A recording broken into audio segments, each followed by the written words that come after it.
Bueno, a ver si con la congestión nasal puedo decir dos palabras simplemente para presentar estos textos que comenzamos en esta 10ª semana durante el año. Comenzamos con el libro de los Reyes, que nos va a acompañar por 3 semanas, donde vamos a meditar un periodo difícil de la historia de Israel, el cisma, la división que se produce después de Salomón en el año 935, hasta el 856 con la destrucción del Templo de Jerusalén.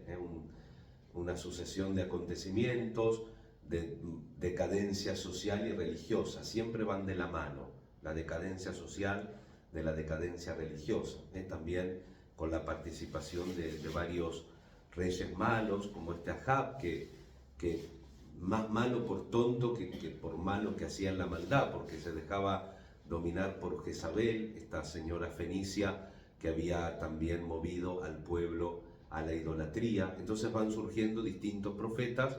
Nosotros comenzamos hoy con el ciclo de Elías, luego el ciclo de Eliseo, y así por 3 semanas vamos a recorrer esta cantidad de años que fueron importantes para el pueblo de Israel y que también muestra la fragilidad de las personas, ¿no? Con la volubilidad, cómo va cambiando, cómo uno dice una palabra y después no la mantiene, cómo va tergiversando la verdad. Todas estas cosas nos son útiles para tener también una visión histórica del mundo que nos dé también más realidad de lo que nos va pasando también en nuestra patria, en el mundo en general, en las situaciones de guerra, en todas las dificultades que estamos viviendo.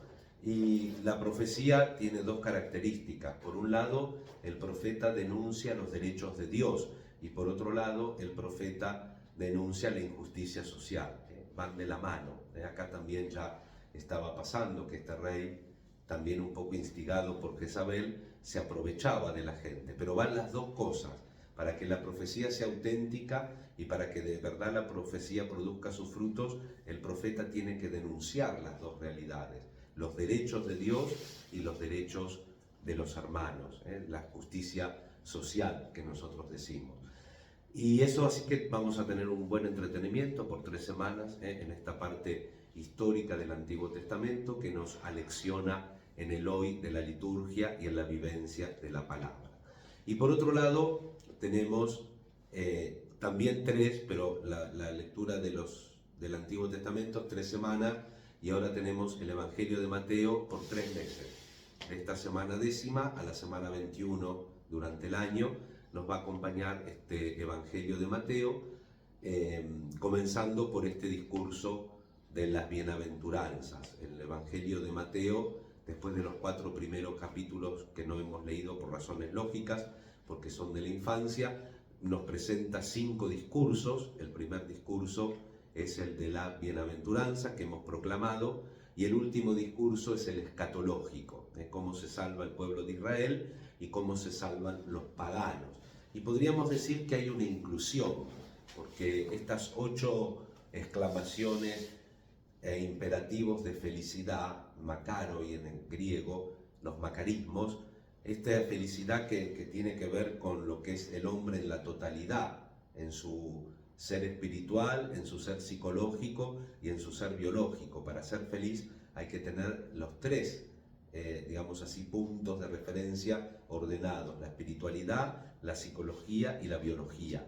Y por otro lado también en las contrariedades y en la transformación del mundo. Bienaventurados los pobres, bienaventurados los que lloran, bienaventurados los que son perseguidos por practicar la justicia o por Jesús, no porque son insoportables, porque hay gente que es perseguida porque es insoportable, no porque están persiguiendo a Jesús o porque se dedica solamente a la justicia. Pero Jesús nos hace poner los pies en la realidad de la verdad.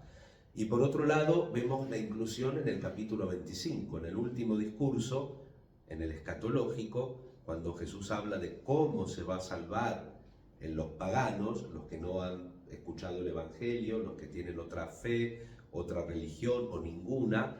¿Cómo se salvan? Haciendo: tuve hambre, me diste de comer, tuve sed, me diste de beber, cumpliendo las bienaventuranzas.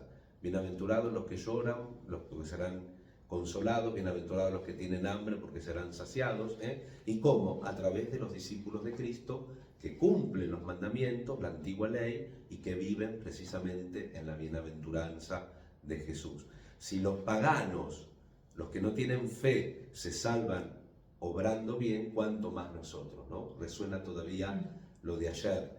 ¿Quién es mi madre? ¿Quiénes son mis hermanos? Los que escuchan la palabra de Dios y la cumplen. Los discursos pueden ser aceptables, Uno a veces tiene discursos según su manera de ser. Yo tengo mi manera de hacer mis discursitos, mis homilías, mis charlitas. Ustedes tendrán su manera de hacer sus discursitos, con los condimentos que le parezcan más simpáticos. Y por ahí resulta.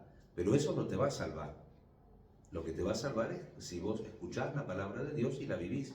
En definitiva, coincidimos todos en las obras, los que tenemos fe y los que no tienen fe, porque si los que tenemos fe no hacemos las obras, tuve hambre, me diste de comer, id malditos al fuego eterno.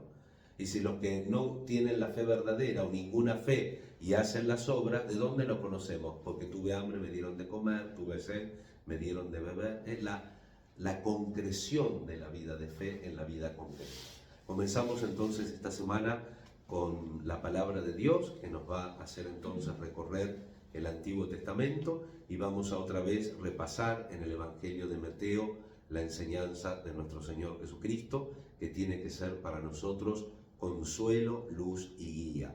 Ponemos en el altar del Señor toda nuestra vida, nuestras necesidades y nuestras intenciones. Amén. Amén.